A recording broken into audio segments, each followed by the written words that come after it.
You're listening to Soundside. I'm Libby Dankman. In 1929, there were 22,000 movie theaters across the United States. Now we're down to fewer than 3,000. In his new documentary, The Last Picture Shows, local filmmaker Rustin Thompson chronicles the life, death, and resilience of many of these small-town theaters across the American West. Thompson drove through 10 states and visited scores of theaters, both open and closed, to tell the story of small-town cinemas and the people who keep them running. People like Tiny Pedersen of the Desert Historic Theater in Burns, Oregon. We don't have anything else here. There's not a bowling alley. There's not a video game machine. There's absolutely nothing else for high school kids or teenagers or even young adults to have a night out on the town with a date. The film is a postcard of American life and a love story to a part of it that seems to be fading. This month, the film is airing at multiple theaters across Western Washington. Rustin Thompson is here with me now in studio. Thanks for coming on Soundside. Welcome. Thanks for having me. I'm glad to be here. I really enjoyed the film. It's gorgeous visually, first of all. Can you talk to me about what you were going for in terms of the visual language? Because we get these beautiful static shots of theaters, these wide open landscapes. You really get a sense of the geography of a lot of these places. And then also a sense of loss because you show us these empty spots, these empty lots where theaters used to be. What were you going for there? Well, I like quieter films. I like films that breathe on the screen, that you can hear the sound, the ambient sounds. I like to linger on great vistas, and I'm kind of a child of the American West. I grew up in Puyallup. I went to school in Seattle, and I've taken several road trips through the West, and I really wanted to capture what that felt like to be out in these spaces, to get out of your car and film a ramshackle house or a ramshackle theater or a fence with plastic caught on the barbed wire flapping in the wind. I wanted the film to be textural, first of all. I wanted to really evoke this feeling of these lost spaces in the West, but also to our history. What are some of the theaters that stand out in Washington State specifically? There was a great one, the Ruby in Chelan. Mm-hmm. There were theaters in all, the Colville. Where did you go in Washington State? Wow. Okay. I looked at the list recently. It was more than I remember actually going to. So I went to Dayton, Washington, which is near Walla Walla. I went to Colville. I went to Tico. I thought it was pronounced Toccoa. Someone corrected me on that. That's right on the border with Idaho, I believe. And I went to Chelan, and I went to Winthrop. I made a quick trip through Aberdeen and Hoquiam and shot the theaters there. Oh, you shot those as well. Yeah. I saw those images, and I wasn't sure if that was your original stuff. Yeah. All of the filmed images I filmed in the movie. And there's that one that I didn't name that's in Elma, Washington, that looks like it could blow over in the wind. You could just knock it over with your finger. And it's just sitting there abandoned, and it's been that way for many, many years. Washington was a big part of the film, but also I went through Oregon, I went through Montana, I went into Nevada and New Mexico and Colorado, a little bit into Arizona, a lot in Northern California. All of the spaces, about half of them, all of the theaters were abandoned, forgotten, lost, still standing, but they seem to have been emptied out for 30, 40, 50 years. But about half of them are still operating, and that was a surprising thing to me. Originally, I set out on the film to make this kind of tortured visual essay that was going to be black and white and dark and doom and gloom. I just, and I thought, I've been telling people that, I specialize in films that no one really ever sees. So I thought, hey, well, I'll just make another one, and I'll just do this kind of like artsy visual essay. But you heard Tiny in that soundbite, and Tiny was the first person I met. Oh, he was the very first person? He was the very first person that I talked to on camera, and I wasn't even going to interview him because I was not including human beings in this film. I was just gonna shoot spaces, No way. And Tiny was like, well, I want to talk. I'm here now. I came in to talk to you.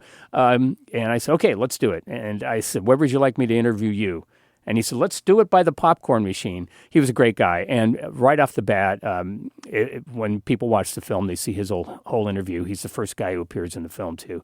And he's so upbeat. He's just so salt of the earth that my vision for the film became less gloomy. Well, Tiny had a plan. Tiny had a message, and when you see Tiny and meet him in the film, he really pops off the screen. One thing that Tiny brought up, and we played that clip in the intro, was what a theater means for a town. I mean, what did you hear from community members about what having these single and double screen theaters on their main streets means? Well, Tiny summed it up. He kind of offered the thesis statement for the film when he said, I'm doing this for the community. The community supported me, and I support the community. And what he means by the community supporting him is not only showing up at his theater, but also when the switch to digital projection came in around 2012, it kind of varied differently for different spaces. They needed to buy a projector. They were $100,000 at the time. He didn't have the money, but a local high school kid organized a Kickstarter campaign to raise the money for the projector. And he thought, I'm not going to give this theater up because they wanted me to stay here. I found this throughout all of the places where I stopped and actually talked to the owners and managers. I interviewed about 13 different ones for the film. I didn't want to make a talking head film. I wanted to put these people in their places where they work, and a lot of them work behind the concession stand, and they also take tickets. And I wanted to just kind of sprinkle them throughout the movie as we take this road trip. And a lot of people have said to me, like, I want to get out on the road. You made me want to take this road trip. And that's great, because that's what I wanted to capture. A lot of these theaters exist because other things also exist in these small towns. A lot of them have a really great bookstore, a small bookstore, but a good one. They have a cafe or a place to get really good coffee. A lot of them have a craft brewery. And there's also usually some kind of ecotourism going on. You can hike or camp or bike or mountain climb, something like that. These are the theaters that have survived. These are the theaters that have survived. Mm-hmm. That's the thing I found more often than not. And they also take advantage of their history too, if they're on the Lewis and Clark Trail or there's a Native American angle to their region. So these theaters have managed to survive because the artistic and cultural survival of their city depends on people coming downtown and staying there to watch a show, to go to a restaurant, to get a beer. Those are the sort of markers of why these theaters are surviving. People want to spend time in the downtowns and those main streets, and they want to spend their money there, and they want it to stay in the community. Yeah, right. A number of these theater owners talk to you about the economics of running the theaters and particularly the way movie studio policies affect their own bottom lines. Mm-hmm. Can you talk to me about some of the constraints? Because I didn't realize this going in, that a theater owner, say, the Ruby and Chelan, can't just program whatever they want in terms of films. Mm-hmm. And these theater owners are like, I know what people want, but I have to play a certain game with the studios. Can you talk to me about that? Well, that was an important reason why I decided I wanted to make this film too. Once I decided to actually talk to human beings, I said, "What a revelation!" Yeah, what a revelation! Hey, they might be able to tell me stuff. Get out of my head a little bit here, right? And when you drive through these towns, so many of them are playing the same movie. And it's usually something bad, like, I'm sure we're going to see Minions 32 in a few years or Spider-Man 17 or whatever. And I kept seeing this movie called Shazam 2, Fury of the Gods. Did not see that one. No, I missed it. I don't know why. I didn't want to go. Skipped it. Yeah. There was probably a Michael Mann film that we wanted to watch. That might have been true. Yeah. And so I started asking them these questions about, why am I seeing the same film? So what happens is these theaters have a booking agent, and the booking agents cover an entire region.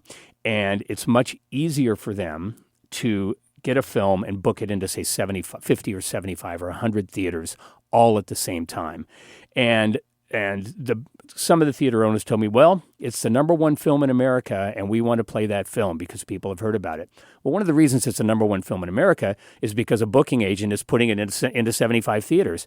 People don't have a choice of what they want to see, and they have to screen these movies according to a program called Clean Screen, which means they can't show anything else unless they're a 2-screen or a 3-screen theater. Then they can show something else on their other screen. But you couldn't have like a repertory during the afternoon and then show the Shazam at night or something like that if you had a single screen theater. Right. You can do it if you want, but the studios might then start avoiding you. Wow. So you can do something like not open a movie on the break. That's when a movie breaks nationally. So, for instance, the theater in Winthrop, the Barnyard, they've decided to start showing the hottest film. Like, let's just take the Odyssey for an example.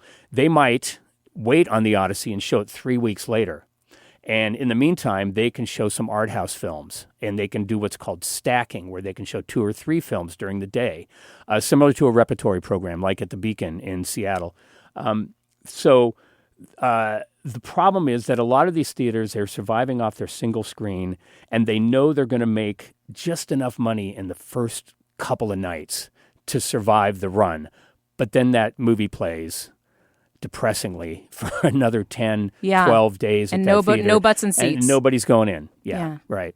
I just didn't realize, the constraints that they were under. But these businesses are scrappy, too. I mean, they are trying to make things pencil out with special events, with birthday parties, lectures, music events.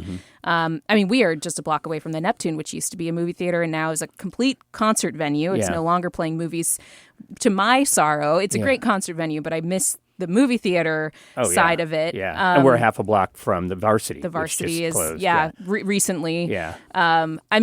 I guess we should. This is a good time to divert and say favorite local theaters that are now kaput. For me, it's the Harvard Exit. What's yours? Harvard Exit is up there. You know, I went to college at the University of Washington. I was here from 1976 to 1981. I was on the 5-year plan, and my movie education was at all the great theaters in the U District. So the University Theater was fantastic.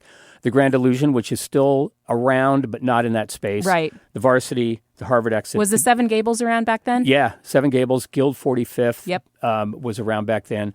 And then we have the Egyptian, which, SIF abandoned, and for reasons that I don't even understand. But I just saw Barbie there a couple years ago, and it was a great event. Yeah. So all of these theaters, I missed them all. They're all gone now. Yeah. I'm happy to see that SIF did revive the Cinerama, which again was closed for years there. And when I moved back to Seattle, that was like my big hole in my heart was missing the Cinerama. Yeah.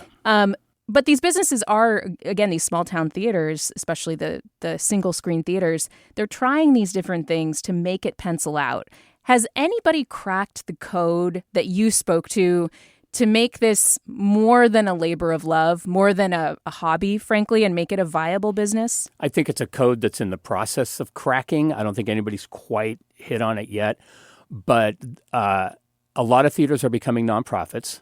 And what that means is they get more of a buy-in from the community. They get people on their board of directors who all bring their own special interests, whether it's live music or live theater, or they want to host or open it up to parties for graduations, birthdays, whatever, and movies as well, and special event movies. And then you also have to have in a town people that are willing to pay more in taxes to keep the cultural life of the city alive. So you need that. Nonprofits are doing pretty well, and that's really helpful. You don't have to be a nonprofit to do all those things, like have concerts and theater, but that's really become, I think, a survival plan for a lot of them. Where do you think we are in this boom and bust cycle that I think the professor you spoke with is Ross Melnick at UC Santa Barbara? And he talked about the fact that, the industry, many times the movie industry has gone through death, rebirth, it's all going to be over. In the 60s, going into the 70s, it was like, the studio system's over and this is people aren't going to movies anymore. And we're in this other cycle with streaming and all the competitions for eyeballs that studios have today. Where are we at in terms of, do you think that it's turning a corner? We've seen some optimistic headlines about some recent releases and, some ways that like your conversations with theater owners have kind of shed a little bit of a silver lining on the picture. What do you think? Ross Melnick was such an important interview for this film. The guy's been great. He's been a great champion of my movie, and he's a historian as well as a professor of media and film. And he has a lot of optimism. That's why he was talking about these cycles, even though in my film, you kind of leave a little bit unsure about what's going to happen. But I think his predictions are correct, and we are seeing a slight uptick in the life and survivability of not only film but also of theaters. And I think a lot of it has to do with younger people going back to the cinemas, specifically Gen Z. I mean, there's been some articles lately about this. Backrooms and Obsession, and just like an incredible staying power for those movies in theaters. Yeah, and I hope that we can see more besides just horror, although those films are great, but films that can appeal to a wider audience too. I think younger people are tired of being fed the algorithms to tell them what to watch, what to listen to as well. I think smart speakers have made people dumb listeners, and Netflix have made people kind of dumb passive watchers. They need to get more intentional about what they want to see. And they're coming back to movie theaters like art house theaters because those programs are curated. They want human beings to curate the art for them. And I think that's really a pull. Ross Melnick is also the co-founder of the site cinematreasures.org. This was my guide, my map for my trip. You go to that site, you can type in any city in the entire world, and it will tell you if there's a theater there still standing, if a theater there has been closed, if it's been demolished. Sometimes there'll be even a pin on the map where you can find it. It's indispensable. Everybody go to cinematreasures.org. Just have some fun with the site. And that's what I use to get me through the West. In the end, what do you hope an audience walks away from the movie with? I want them to have a feel for how important these beautiful spaces are to our cultural history. I want them to realize that they are a key component in the survivability of these theaters. We have the cinemas that are still open. We have a lot of filmmakers. People aren't stopping making films. All we need is an audience to get back into those spaces. And I think a lot of people, I've been having great shows. I've had a lot of sold-out shows, great Q&As afterwards. People really are, I think I'm striking a bit of a chord with the film, that they want to see what they can do to help these theaters, and the best thing they can do is just go to them. Rustin Thompson is the filmmaker behind the new documentary, The Last Picture Shows.